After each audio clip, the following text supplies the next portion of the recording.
Hi friends, welcome to this latest podcast, and we have with us our very special guest, Colonel Miri Eisin. Colonel Eisin, thank you so much for taking out time from your busy schedule. Always a pleasure to be here, Arun. Thank you for inviting me. And today we are going to talk about the recent actions of Israel. Israel has resumed military action in Gaza a couple of days ago. To give our viewers a little bit of background, on October 7, 2023, Hamas had invaded Israel. It had killed around 1,200 people, mostly civilians, and it took around 250 hostages. And after that, Israel started military action in Gaza. This action was put on hold around 2 months ago when a ceasefire happened between Israel and Hamas. Israel was releasing certain prisoners in exchange of the hostages which Hamas had taken. But a couple of days ago, the military action has been resumed in Gaza. So, Colonel Miri, my first question is, the general perception which is being built through headlines in the global media across the world is that it's Israel which has shattered this ceasefire or Israel broke the ceasefire. But it appears, no, it was Hamas which actually basically broke the ceasefire. So, what exactly is the situation and why this ceasefire, couldn't work out? We're after 230 days since that Hamas attack, invasion, and the taking of the hostages. There is no ceasefire in that sense. It was about trying to arrive at our hostages, trying to get them back. Of the over 250 that they took, and from the beginning, they took live people and dead bodies. They took them with them as bargaining chips. All Hamas has to do for this all to be done with is to give back the hostages. And when in the initial stage of the war, Israel was impacting Hamas by attacking their different capabilities, it was to get to the hostages. And when we are attacking the Hamas terror capabilities, it's to make sure that Hamas cannot do an attack like this again. In the last exchange, it was a ceasefire. It wasn't the end of the war. And that ceasefire was for the exchange of hostages that Hamas held for prisoners that Israel had put on trial, terrorists that had committed acts, been arrested, put on trial, and sentenced. And that was what we were exchanging for. And that was something that was negotiated and it ended. And Hamas was building its strength. And Hamas is trying to recruit new people. And Hamas is not letting the hostages go. And you don't want to allow Hamas to be defining the rules of the game. So Israel has taken this military action against the Hamas targets, again, to pressure Hamas into both giving back the hostages and to stop keeping all of the Gaza Strip hostages themselves under this very cruel rule. So at the end, there's no easy way to deal with terror organizations. And Israel was very patient and waited and weeks, and now they've initiated again military attacks against Hamas. So, the Israeli Prime Minister, Mr. Netanyahu, he has made a very significant statement that this is just the beginning. And so, how do you basically interpret this statement of Mr. Netanyahu? There has been a major change of the personnel inside the Israel Defense Forces. The Israeli Defense Forces that are the ones that protect us and are there. And remember, this is a multi-front war. The chief of staff, the commander of the Southern Command, the commander of the intelligence arena, all these three have been not just in the last few weeks, but they've changed. So what we're talking about right now are different people who are coming at it. At the end, the tools of the game may not be different, but you have new people, a new spirit in that sense to try to both attack Hamas. We've been investing heavily since that colossal disaster of October 7th and the failure of October 7th to have better information, better intelligence, more targeted, perhaps more similar to what Israel did After Hezbollah attacked Israel also from October 7th and on, Hezbollah did not attack by land as Hamas did, but Hezbollah attacked in every single other way. So what I expect now is not only an air campaign against Hamas targets, I expect the Israeli Defense Forces again to go into destroy the Hamas terror capabilities. That means going in on the ground, destroying more of the underground subterranean arena, because that underground arena enables Hamas to have mobility and protection. And as long as they have that, they feel that they can continue this, and they see the hostages as only good for them. You prolong both the terror acts against Israel, the psychological terror of what it does, and they're holding the hostages, and they hide in the terror tunnels. So I expect us to be doing more ground activity against both the terror infrastructure underground and all the targets above ground. So you had in our last conversation, you had said that the capability of Hamas has been degraded quite significantly, but they still have around 20,000 odd fighters with them, or terrorists, I would say rather. They're not fighters, actually, they're terrorists. So they still have, and so over the last couple of months, when the ceasefire was there, and Israel was not taking any military action because of that, how much Hamas has recovered or recouped from its earlier losses, and who is actually basically, does Iran continue to support Hamas? So, and that would probably also mean that the Israeli action against Iran or whatever the US has had told Iran, so it has failed to deter Iran. And so, how do you look at this whole scenario? The actions themselves of the Hamas terror Palestinians, the terrorists that are inside the Gaza Strip, they're recruiting from their 2.4 million people who are there, that we probably killed maybe 15,000 of those different terrorists. That means that they still have tens of thousands that they've trained, armed, that are there. We've made it very difficult to be able to rearm. That's part of the reason that Israel does not want to leave the Gaza-Egyptian border. The Gaza Strip and Egypt share a border. Part of the actions that were taken in 2024 is that Israel realigned on that border, the Rafah area, and we haven't left that. It's one of the reasons that we've initiated is to make sure that they can't smuggle weapons from in that side. Inside the Gaza Strip, Hamas built for themselves over the last decades capabilities to make weapons. And I say that because that's part of what they've been trying to redo. That's making light arms, it's making explosives, it's making IEDs. It's exactly making the kind of things that Hamas will portray as guerrilla warfare, that it's going to be used against Israeli military that are in the Gaza Strip. But why are we in the Gaza Strip?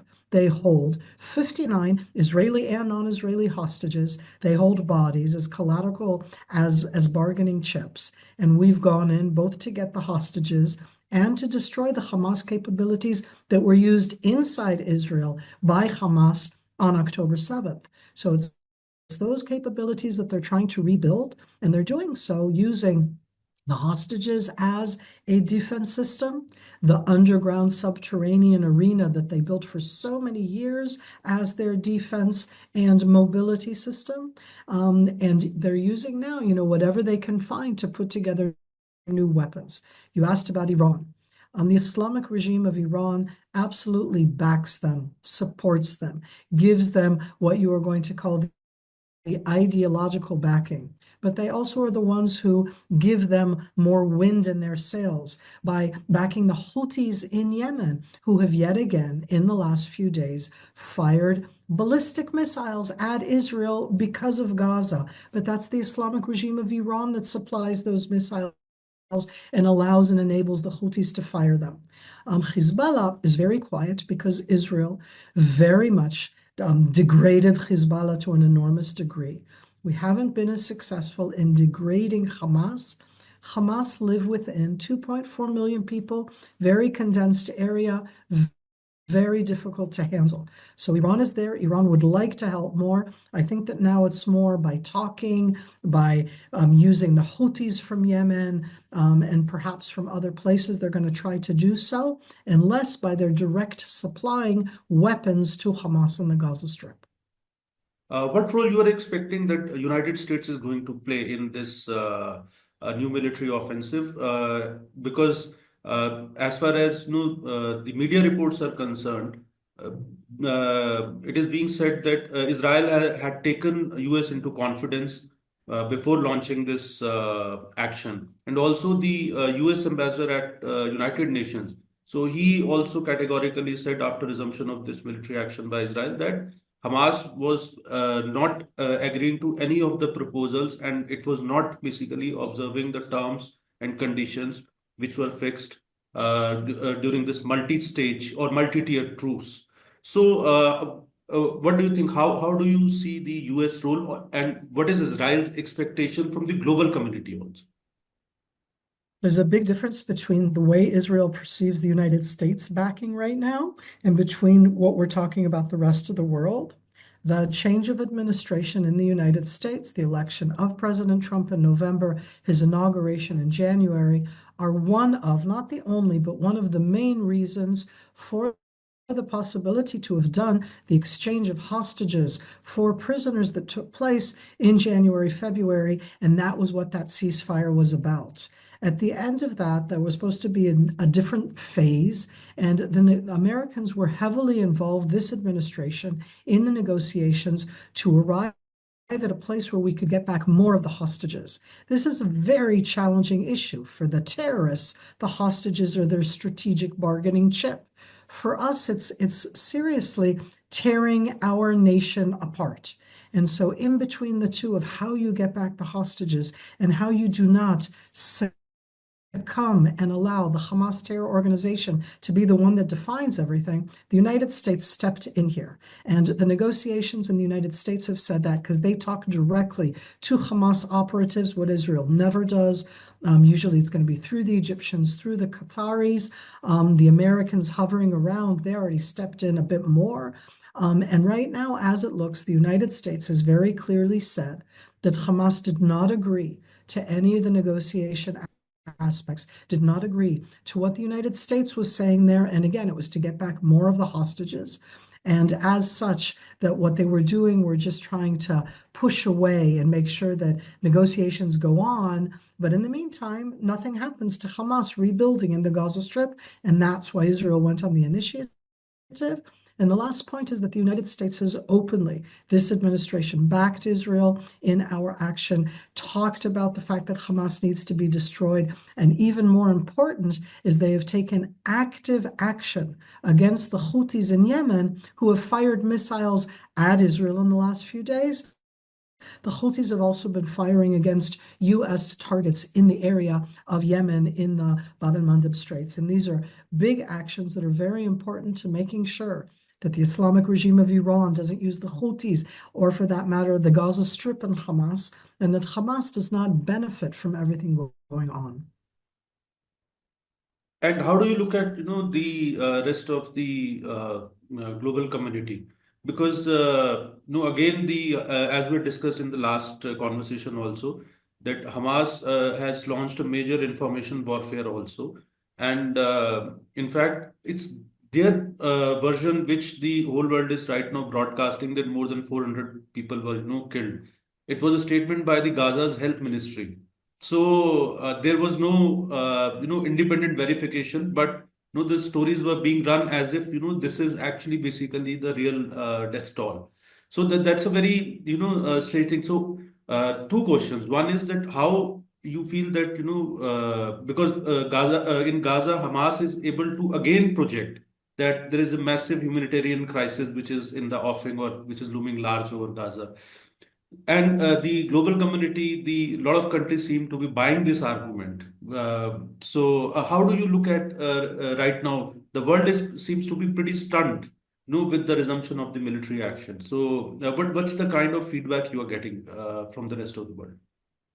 I think that the issue of the humanitarian situation of the Palestinians in the Gaza Strip is at the heart of what Israel would like the entire world to see, what Hamas have done to their own people inside the Gaza Strip. I am absolutely for humanitarian help for every single person inside the Gaza Strip, for every mother, for every child. It is horrible when we see uninvolved civilians die. And I want to hear everybody around the world holding Hamas accountable. I want to hear everybody around the world showing Hamas for what it is. For a moment, I am not saying that we have not done actions, and we are continuing to do actions. And we, right now, in the last few days, as Israel yet again initiated both aerial actions and on the what looks like are going to be more ground actions, Israel is giving out early warning maps, telling people where to go to save their lives, showing it in a lot of different ways. You don't have a telephone, you say you don't have electricity, sending flyers from the air, telling that this is what you do to save lives. And what Hamas is doing is everything possible to use that element, to use our hearts, to use the fact that we all want to be there, and to use that in the most horrific way to make sure that they stay in power, that they use their hostages as bargaining chips. And that's what I'd like to hear. For a moment, I don't expect the world to be silent about the horrific situation that the people of the Gaza Strip have found themselves in. And I want to hear a very clear voice that totally understands that this is all about Hamas. And there's no problem. It can end right now as we're speaking, Arun. 59 hostages come back, and it's not about just the number, it's about the action, the planning, the years of putting into this, and the absolute cry that Hamas have said time and again. It's about the destruction of Israel, not about anything else. Do you think that Hamas actually basically agreed to the ceasefire to use it as a ploy to recoup and regroup, and it had no intention to honestly kind of basically go into a ceasefire and return the hostages? When they want the ceasefire both to rebuild themselves, to show that when they do a ceasefire that they get something, and they are getting. That's what's so difficult, is at the end, for us to get the hostages back, if we can't get to them in military terms, then we're going to have to exchange something for them. And we have let out of jail the most heinous terrorists that you can imagine, that have killed dozens, hundreds of innocent people, both in Israel and around the world, that they were caught, they were put on trial, they were put in jail for 16 years, 16 life sentences for 16 innocent people that they killed, for 23 life sentences. We've let them out to be able to get that hostages. And what Hamas want to do is to prolong that, because that shows that for them, when you kidnap people, when you put them, I mean, you barbarically do what you do, murdering, kidnapping, including dead bodies taking, then you get a price from Israel, and they continue to call for the annihilation and destruction of Israel. There is no easy way around. I want to be clear. To get back our hostages, I think we're still going to have to let other horrific terrorist prisoners out of jail to get back our hostages. I don't think that Hamas will let it otherwise. We're not going to conquer the Gaza Strip, destroy the Gaza Strip. We could have done that last time. We're not doing that now. What we're trying to do is destroy the Hamas capabilities, what they're trying to rebuild, to put pressure to yet again get to a situation that will be able to get back our hostages, 59, hopefully 24 alive, and another 35 dead bodies. Karan Miri, you have served for almost 2 decades in the intelligence community. What's the sense which you get? Though it's a very complex situation. So, my last question is that how long do you think that this latest round of action from Israel is going to last? Or if I put it, in other words, that how much time Israel would require to completely destroy the capabilities of Hamas? Or is there any specific answer to it in terms of the time frame?